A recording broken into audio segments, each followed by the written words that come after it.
Hello and welcome. Have you ever wondered what Europe was like long before the Romans, the Greeks, or even the pyramids of Egypt? Today, we're journeying back in time, way back, 8,000 years ago, to uncover a lost world.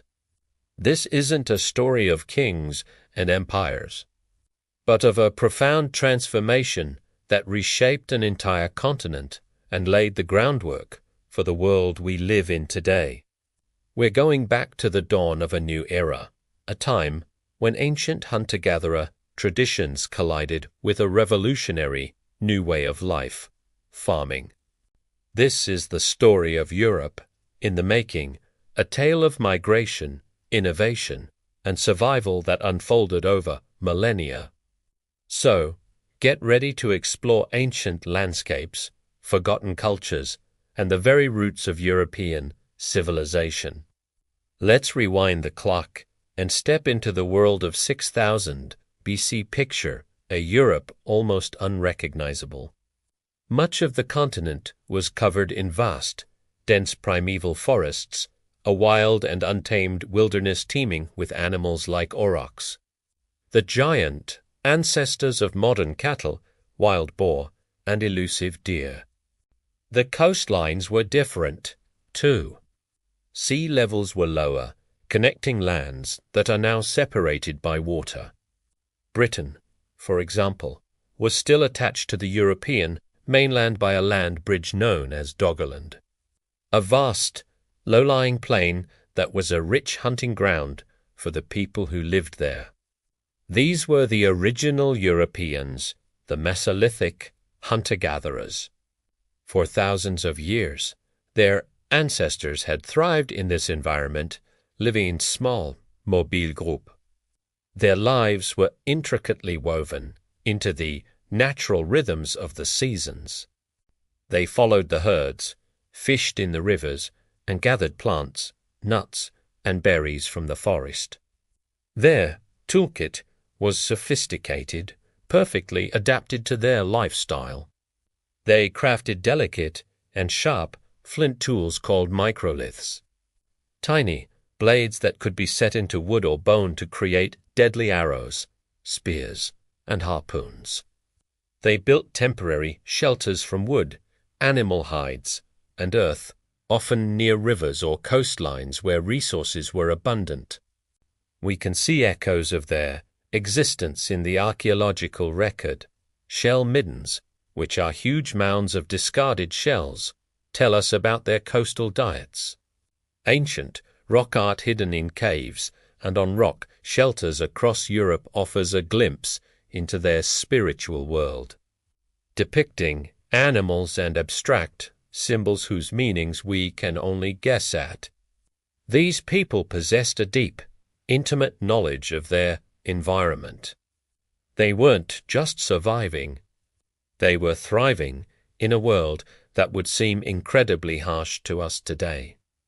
They were the last of their kind, the final generation of a way of life that had defined human existence for hundreds of thousands of years.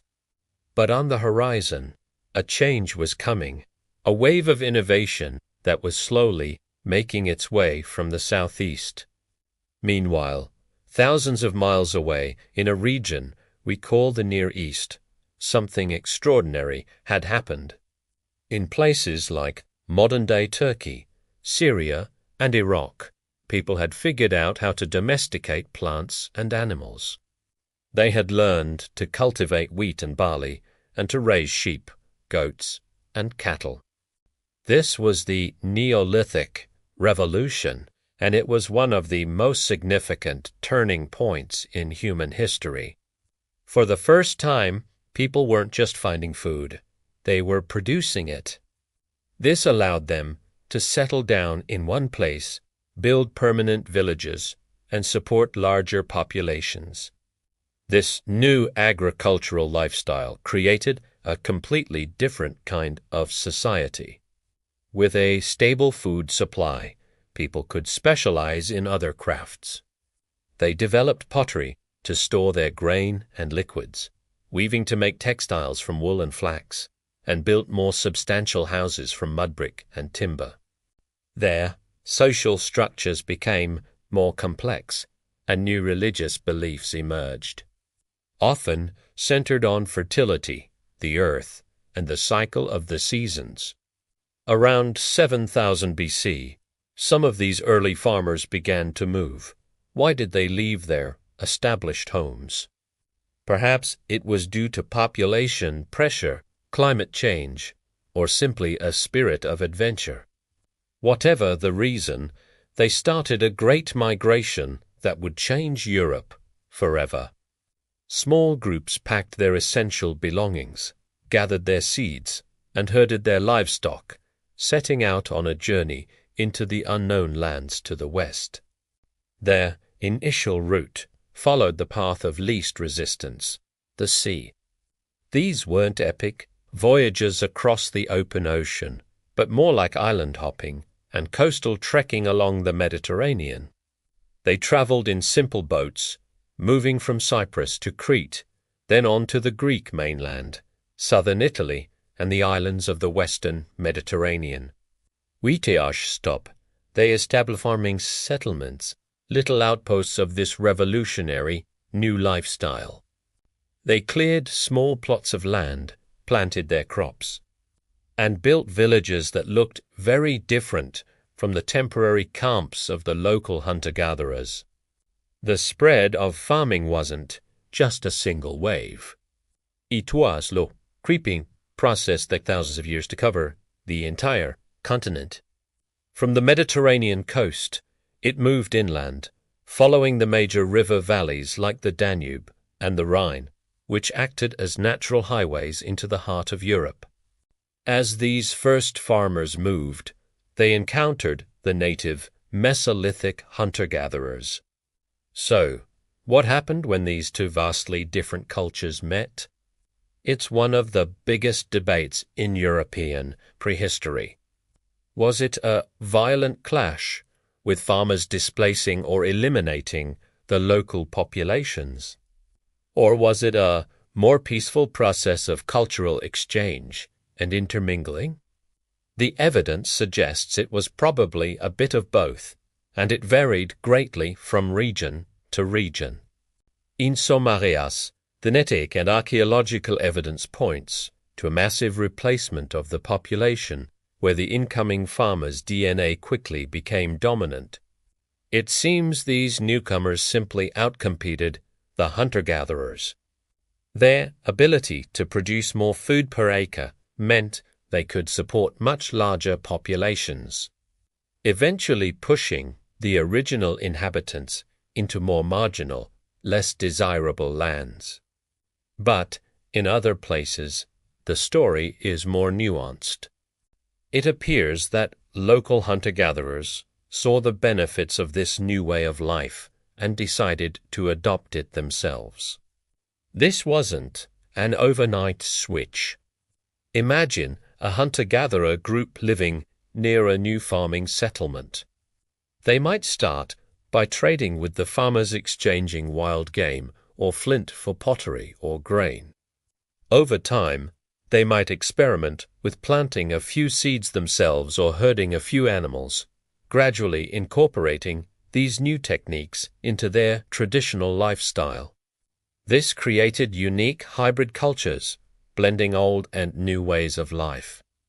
DNA studies have shown that there was significant interbreeding between the two groups. The hunter-gatherer gene pool didn't just vanish.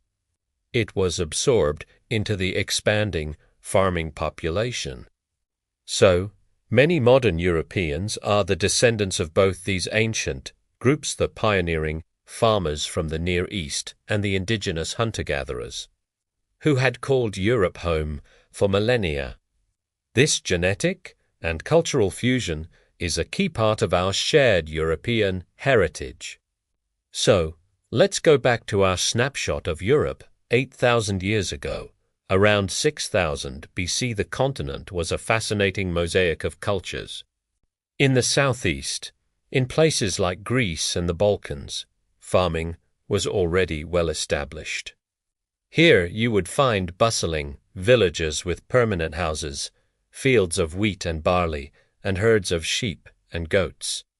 People were making distinctive pottery and living in a world defined by the agricultural calendar. But if you traveled northwest, into Central or Northern Europe, you would step back in time. Here, the ancient forests still dominated, and the Mesolithic hunter-gatherers continued to live as their ancestors had for thousands of years. They were experts of the wild, their lives dictated by the movement of animals and the fruiting of plants. But they were likely aware of the changes happening to the south. Perhaps they had heard stories from traders, or had even seen these strange newcomers with their noisy animals and their fields of tall grass. The frontier between these two worlds was constantly shifting, moving slowly but surely northward and westward. This period of transition, when farming was spreading but hadn't yet conquered the whole continent, was a time of incredible diversity and change. It was a world of frontiers, where different peoples with vastly different worldviews met, traded, fought, and intermingled. The echoes of this transformative era are still with us. The languages we speak, the foods we eat, and even our own DNA are all legacies of this ancient encounter between hunter-gatherers and farmers. Understanding this period is crucial to understanding the deep history of Europe. It's a reminder that civilization isn't static. It's a dynamic process of migration, adaptation, and fusion. The story of Europe 8,000 years ago is not just about the dawn of agriculture. It's about the birth of a new European identity, forged in the forests and fields of a continent undergoing a profound and irreversible transformation.